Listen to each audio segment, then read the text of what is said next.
ever been with your boyfriend or your significant other? You're at that point in the relationship where you think you can take it to the next level and move in together. Congratulations. Coming from experience, I've lived with my boyfriend for over 2 years in 2 different spaces that were completely different. The first being a studio apartment and the second being a 2-bedroom apartment. I'm giving you a list of things to discuss with your significant other before you guys move in together to save you the arguments. I promise you this helps so much. It will genuinely save you just very stupid arguments. So let's get into it.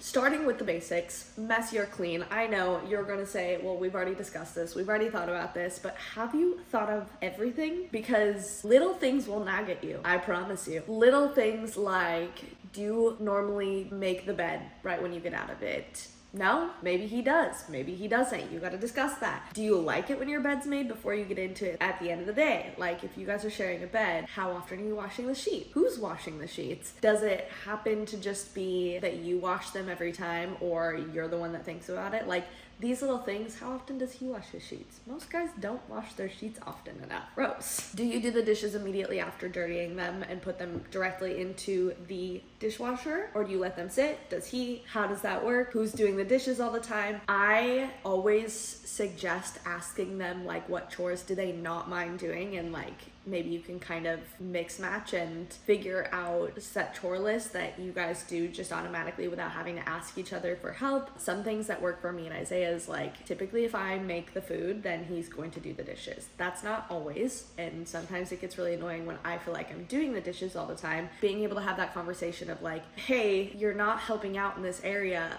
as much as I need you to. Can you please help me out? Learning how to communicate with each other, we'll get into that in a second, but that is going to save your relationship so much. Like, it's gonna save you so many arguments. So splitting up tasks so that they don't pile up, figuring out, like, me personally, I clean the cat's litter box, I clean the toilets, I clean the bathtubs. He does stuff like he cleans the kitchen more than I do, he takes out the trash more than I do, he waters the plants more than I do. Things like that, splitting that up, so like I don't really have to think about those things and he doesn't have to think about my things that I handle. Having like a cleaning reset day once per week, going into it deciding, you know what, like on these days let's focus on cleaning. Like if we have busy schedules and we can't focus on it throughout the week, doing little things throughout the week just to like maintain, but having a deep clean day scheduled, maybe it's like once every 2 weeks if you can only afford to do it then. It's important because otherwise it falls too much on one person, or you guys are both messy and you're just living in a slobby place. Number 2 is eating habits. Things to think about before you move in together is like, do you guys both know how to cook? Is one person going to be cooking more than the other person? Do you guys both like ordering takeout more? Is that going to affect your finances? If one person cooks, does the other person clean after? Who does the grocery shopping? And what kind of foods do you like and not like? For me, this is something that me and Isaiah primarily both eat vegetarian lifestyles at home. We don't cook any meat because it grosses me out personally, and I don't think that he knows how to do it, to be honest. And so learning what you guys like together, I primarily make the food for me and Isaiah, and that just works. I like making him food, but if it was something that I was really tired or sick or something, I know that he knows how to take care of me. I know that he knows how to make himself food, or if I'm gone for the weekend, I know that he knows how to function as an adult and I don't have to like baby him or mom him, you know? Things like, I used to eat a lot of sweet potato before he moved in, but he does not like sweet potatoes, so it's really hard for me. I have to like plan it into meals that I can switch out the ingredient with something else for him so we can both enjoy the same type of meal. We have a shared note in our phones and we call it fridge filler, and that's everything that needs to be bought at the grocery store the next time we go. Or we have like a Costco list, and those are primarily things that we only buy at Costco, and so when we run out, one of us will put it on there. That way we know what each other wants at the grocery store. One of us makes it to the grocery store before. If you don't know how to cook and you guys are both eating out, I suggest learning, because unless you have like money to blow everywhere and you don't really care about your health purposes, like then go wild, eat out every night. But if you don't know how to cook and you're wanting to learn, I highly recommend HelloFresh. This is not sponsored, but that's how I learned to cook by myself when I was living alone and I wanted to make more than just mac and cheese, and like it was like COVID time, so I wasn't at my restaurant that I was working at, I ordered HelloFresh and it helped me so much. It literally just teaches you the basics, and then after that you can kind of just like throw things in and decide what tastes together while cooking. Really helpful. Number 3 is schedules. This can be hard to find your quality time and discussing what you both consider quality time to be. So schedules is like, when do you guys work? How often do you work and for how long? Because if you have opposite schedules, you got to plan out time together. That's not just like at the end of the night watching TV about to go to bed. If you consider that quality time, fantastic. I love that time hanging out with Isaiah, but we also need quality specific time that's like we're doing an event together, like we're going to the beach together, or we're going out to dinner together, or we're hanging out by the pool playing games, and we're not sitting on our phones just like trying to recharge. We're paying attention to each other's needs and wants, and that is what I would consider quality time. So do you need to schedule that quality time together each week? Maybe you guys have just like crazy hectic schedules and you hardly ever see each other. I'm sorry to say it, but that's not a relationship. That's not a relationship. I mean, it can be, but that's a really difficult relationship. You're bound to have more arguments and not be super close and in love, you know? As well as that, do you have scheduled girl nights, or does he have scheduled boy nights, or is there habits or things and events that one of you go to on a weekly basis or on a bi-weekly basis or a monthly basis that you guys need to plan into each other's schedules so that you know where you can plan your date nights and whatnot?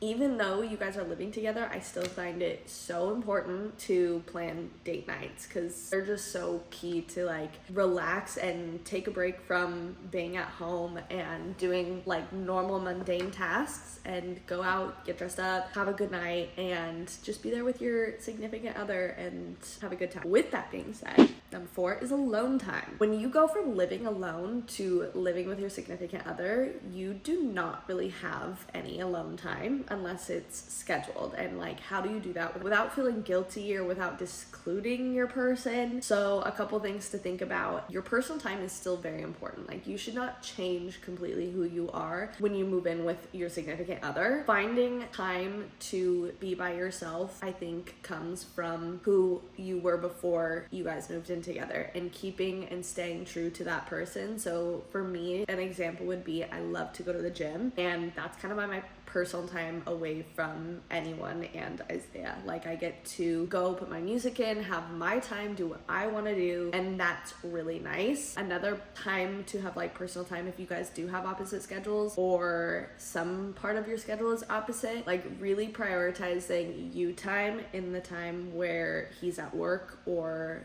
on a trip or whatever it is, making sure that you still get your time that you need. Scheduling like a nail appointment or a hair appointment, value that time so much. Go out to lunch alone, get your fix of you time in. And then following that is, do you need to have your personal space? I personally, like, me and Isaiah don't really have personal space. He's the type of person that I can come home and relax, and I don't need to be by myself, so I can have him in my space and still relax. And coming from an introvert, that's saying a lot because I need to recharge, and he's the type of person I can hang around and recharge without feeling like I need to entertain him. So we don't really have personal space in that sense. Like, we respect each other's space. I know that I can always enter his space and he can always enter mine, and neither of us are gonna get mad unless I were to be like, I just need some time alone. Like, I'm gonna go sit in our room and hang out for like 10-15 minutes. I do not do that. Like, we're always together and that just works for us. But if you need your own personal space, making boundaries from the get-go, so it's not like a conversation that needs to be had later being like, oh my god, you never leave me alone. That's what I consider life in a relationship, because we love being together, and that's what makes us work so well, is that we truly enjoy each other's company all the time. I don't really ever get annoyed with him. So deciphering that is very important. Understanding that you don't get to watch your own TV anymore. This was a big awakening to me, because I would come home and throw on one of my many of shows that I've seen a billion times. Friends, Vampire Diaries, One Tree Hill. I don't get to do that anymore, and it immediately became where he comes home and turns on like Family Guy, and I hate Family Guy. I cannot stand Family Guy or The Simpsons. I've gotten used to them a little bit more now, but like those voices just really drive me crazy. So understanding that like you don't just get to watch your own TV anymore, finding how to to have that conversation of like, bro, you are always watching your TV and I want to watch my TV when I come home and not your TV. Still have them be inclusive. Like, I found that the best way to work with this is that I'm typically on my phone if we're watching TV, and he is too, but like he gets more distracted of watching the TV that I like to watch rather than the other way around. Like, if he's watching his TV, I could put my headphones in and be on my laptop, or I could be reading. I could be doing other things and it doesn't bother me. So I just kind of like let him have his TV, and I will either just like put my headphones in and watch on my laptop because I have a laptop and he doesn't. If I really want to like de-stress together or come home and eat dinner together and like we want to watch TV while we eat dinner, we find a show that we like together. So like right now we're watching How I Met Your Mother together. And then if I don't want to watch it anymore, he'll turn on Family Guy, I'll turn on One Tree Hill. It just works that way. And that is working for us. And it has been for like 2 years. But I was really annoyed with that when we first moved in together. I was like, bro, he is always watching some stupid cartoon that I cannot stand. So that's kind of the basics. Let's get down into the nitty-gritty questions that maybe are a little bit uncomfortable to talk about, but learning how to talk about them is going to save you the argument. Starting with number one for that is finances. In my personal opinion, I think it's best to have transparent finances with each other, because you're not going into living with a significant other thinking that there's not going to be a future in between you two. And the whole point of, let's expand it to like getting married. The whole point of getting married is like combining your two lives together. Like, that's the legal standpoint of it, is that you guys are combined financially unless one of you signs a prenup, and majority of us are not doing that. So I think financial transparency is 100% key to avoiding really uncomfortable topics. Knowing what your partner's income is, where their spending habits are, and then them knowing yours, especially if you guys are short on money or you have to be very diligent with your money. Knowing where it's going to is very important. And so how are you paying for rent and other bills? Who's paying for it? Where's the majority of the income coming from? Should you set up a joint bank account? Is that a good idea for you? Me personally, me and Isaiah have a joint bank account, and anytime we are signing up to like pay rent or pay utilities, we have it come out of that joint bank account, and then we talk about, well, I've got this money to put into that. I have these other bills that I need to pay, and I need this money for grocery and gas and whatever, and the rest of it's gonna go into the joint bank account, and that's what our rent is coming from. And then I have my personal little savings account. He's allowed to have that too, but primarily he's paying the majority of rent, and I'm making it up in other ways of like, I'm prepping the food, I'm typically buying the food, and whatever it is. I recommend a joint bank account, but if you guys are having issues already before moving in together, then maybe not. Maybe this is like your make or break of, should we move in together or should we break up, or like, where's this conversation going? I personally think financial transparency is key, and if you're in this position, you think financial transparency is key and your significant other does not, that's something that is going to be an issue probably for the rest of your life with that person.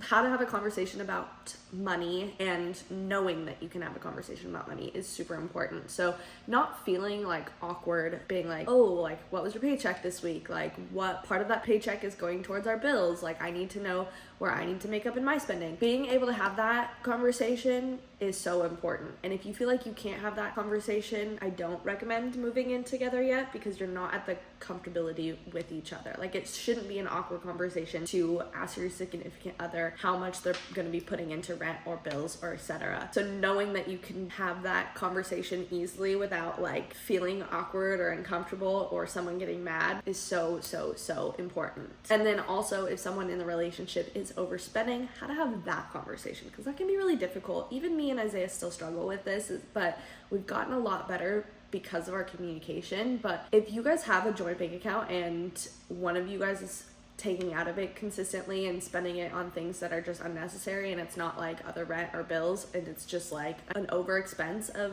whatever, being able to feel comfortable enough to be like, hey, this needs to rein back a little bit. We need to maybe save a little bit more money next week or next month or whenever you get paid, or I don't know. I feel like that is a hard conversation to have, because no one likes to be told that they're doing something in the wrong, but it is an important conversation to have, and knowing how to do it without getting mad at each other is so important, because there's a difference between me going up to Isaiah being like, hey, you're overspending a little bit right here, here. I need you to rein that back because of these reasons, rather than being like, I can't believe you spend that much money. Like, are you kidding me? How are you gonna make that back? There's two different ways to attack that, and the softer, calmer version is always going to be a lot better. Just so you know. That brings us into communication. Communication was one of the hardest things that we learned going into living together, and we are still working on it, but it's come so far, and we did it without any type of like counseling. Though I will say, if you like you guys can't figure it out, I 100% recommend going to counseling to figure it out, because a lot of communication is just